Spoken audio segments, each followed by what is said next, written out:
संस्थेचा म्हणजे संस्था चालू केलेली आहे आणि त्याच्यात मला आता हळूहळू यश मिळायला सुरुवात झालेली आहे.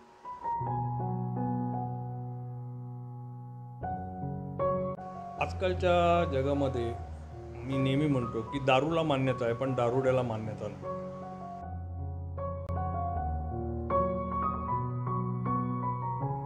व्यसनी व्यक्तीच्या सुधारणेसाठी विविध उपाय किंवा प्रयत्न केले जातात. व्यसनी व्यक्तीच्या सुधारणेबाबत अनेक प्रश्न भेडसावतात, तेव्हा पुनर्वसन केंद्र किंवा रिहॅबिलिटेशन सेंटर हा अनेक पर्यायांपैकी एक पर्याय समोर येतो. आई बाबा फाउंडेशन एक एकात्म पुनर्वसन केंद्र. रायगड जिल्ह्यातील खालापूर तालुक्यातल्या चौक या गावात हे पुनर्वसन केंद्र सुरू आहे. जुन्या मुंबई पुणे महामार्गावर मुंबईहून पुण्याकडे जाताना चौक फाटा लागतो. तिथनं थोड्याच अंतरावर उजवीकडे आसरेवाडी रस्त्याला आईबाबा फाउंडेशनची पाटी असलेले एक छोट्या रस्त्याचे वळण आहे. तिथनं 200 मीटरवरच हे केंद्र आहे. आईबाबा फाउंडेशन हे मुख्यत्वे व्यसनमुक्ती आणि व्यसन थांबवल्यानंतरचे पुनर्वसन आणि जीवन व्यवस्थापन यासाठी कार्यरत आहे. या केंद्रात संस्थापक विश्वस्त श्री प्रसाद ओक आणि श्री प्रवीण नवरे अहोरात्र सक्रिय असतात. इथे रुग्णांना दाखल केल्यापासून त्यांच्यावर विविध थेरपीजद्वारे जीवनाचे प्रशिक्षण दिले जाते. इथे व्यसनमुक्तीला पूरक घटकांची ओळख करून दिली जाते. इथे अनुभवी समुपदेशक यांचा सहवास संपर्क याद्वारे ते थेट मार्गदर्शन करतात. आईबाबा फाउंडेशन हे केंद्र सुधारणा या व्याख्येसोबत त्या सुधारणेला अनुभवण्याची संधी देते. इथे दिवसाची सुरुवात डिव्होशन तथा समर्पणाद्वारे होते. सकाळचा सात्विक नाश्ता दिला जातो. ग्रुप थेरपी, वैयक्तिक समुपदेशन आणि इतर थेरपीजद्वारे रुग्णांवर उपचार सुरू असतात. निसर्गरम्य परिसर आणि तज्ज्ञांच्या देखरेखीखाली विविध खेळ तसेच दुपारी आणि रात्री सामुदायिक सात्विक जेवण दिले जाते. आईबाबा फाउंडेशन हे निरोगी शरीरात निरोगी मनाचा अंकुर फुलवण्यासाठी आणि तो फुलता ठेवण्यासाठी प्रयत्नशील असते. आईबाबा फाउंडेशनचे संस्थापक विश्वस्त श्री प्रसाद ओक म्हणतात की समाजात व्यसनाच्या घटकाला मान्यता आहे, परंतु व्यसनी माणसाला ती नाही. व्यसन थांबवल्यावर पुन्हा ते चालू न होणे हे सुधारण्यासाठी अत्यावश्यक आहे. आईबाबा फाउंडेशन हे यासाठी सराव मार्गदर्शक मदत करते. करुणा व दयेच्या सोबत वस्तुनिष्ठपणे ही प्रक्रिया आहे. व्यसनी माणूस हा बहुतांश काळाच्या अगदी पुढे धावत जाऊन वाट हरवलेल्या किंवा काळाच्या मागे राहून वाट न दिसलेल्या स्थितीत उभा असतो. आईबाबा फाउंडेशन हे त्याला वर्तमान काळात चालत ठेवू पाहणारे सुधारणेचे वळण ठरू शकते आणि व्यसनमुक्ती म्हणजे दारूबंदी चळवळ नाही, असंही प्रसाद ओक सांगतात.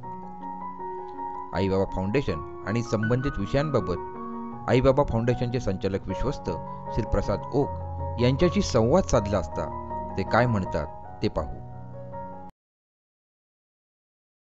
आईबाबा फाउंडेशन हे एक सगळ्या गोष्टींनी युक्त असं व्यसनमुक्ती केंद्र आहे, जिथे एकाच छताखाली व्यसनमुक्तीसाठी असणाऱ्या सगळ्या गोष्टींचा आपण पेशंटसाठी उपयोग करतो.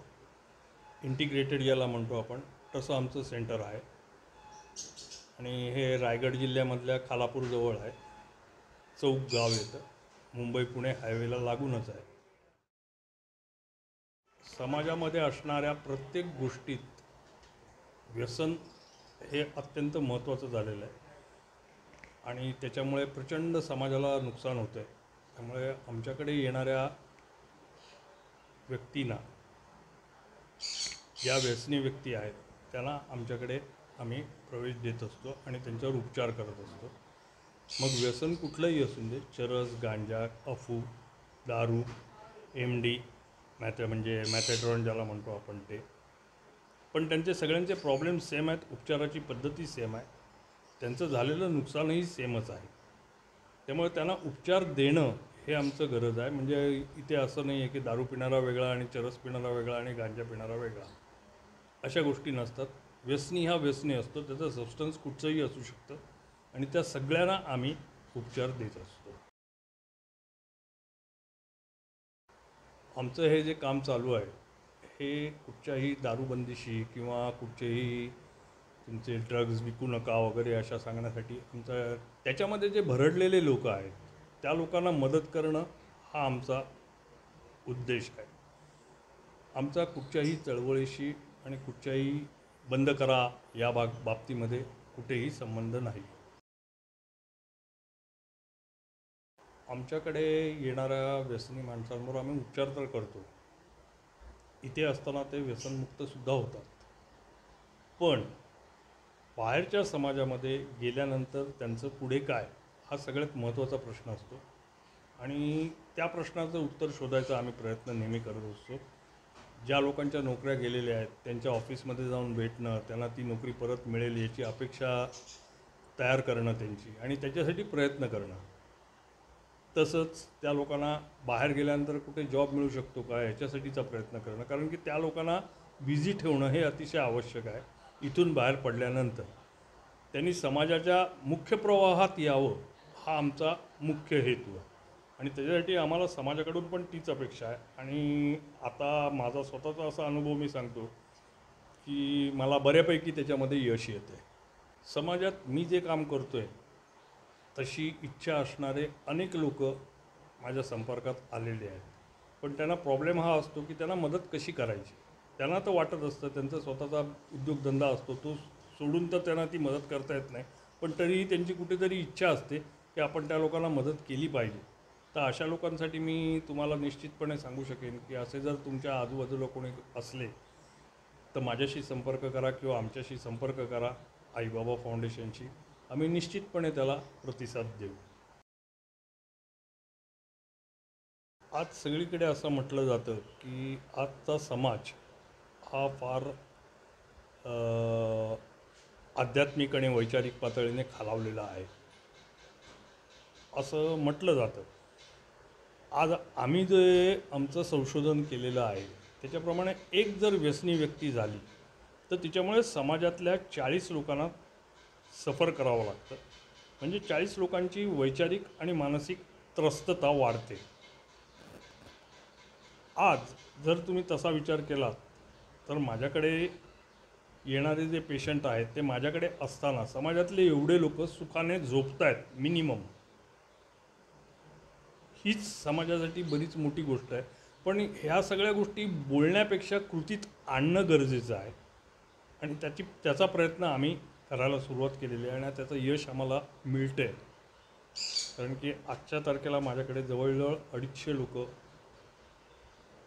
माझ्याकडे आहेत. म्हणजे मी अभिमानाने सांगू शकतो की 25 चोक 100 म्हणजे जवळजवळ 10,000 लोकांची रात्रीची झोप मी त्यांना 100% देऊ शकतो.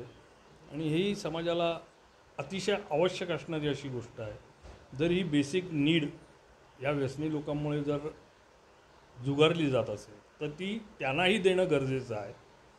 जसं आई वडील तसंच इतरही समाजातले पार्ट असतात, सोसायटीमधले भाग असतात की ज्यांना याच्यामुळे त्रास पोचत असतो कुठे ना कुठे, त्यांचीही शांतता, मानसिक शांतता करणं गरजेचं असतं आणि ते काम आम्ही कृतीतून करतो आहे.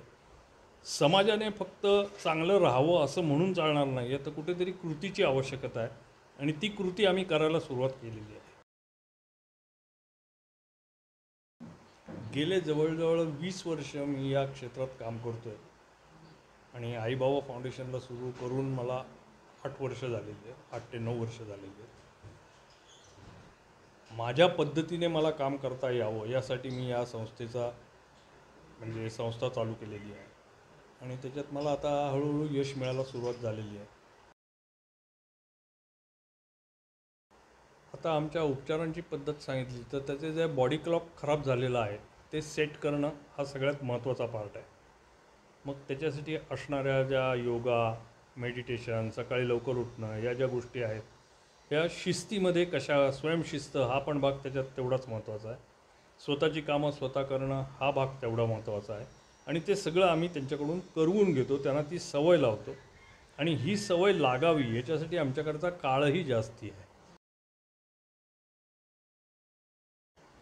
म्हणजे उपचारांचा कालावधी हा आमचा 6 महिन्याचा आहे. इतर ठिकाणी 1 महिने 28 दिवस असं चाललेलं असतं, पण माझ्याकडे उपचारांचा कालावधी हा 6 महिन्याचा आहे.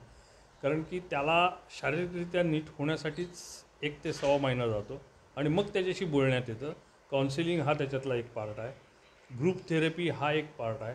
स्पोर्ट्स, वर्क थेरपी आणि अनेक गोष्टी ज्या बाहेर असताना त्याला शक्यच नव्हत्या करणं, त्या आम्ही त्यांच्याकडून इथे करून घेतो आहे आणि त्यांच्या आयुष्याला आकार द्यायचा प्रयत्न करतो.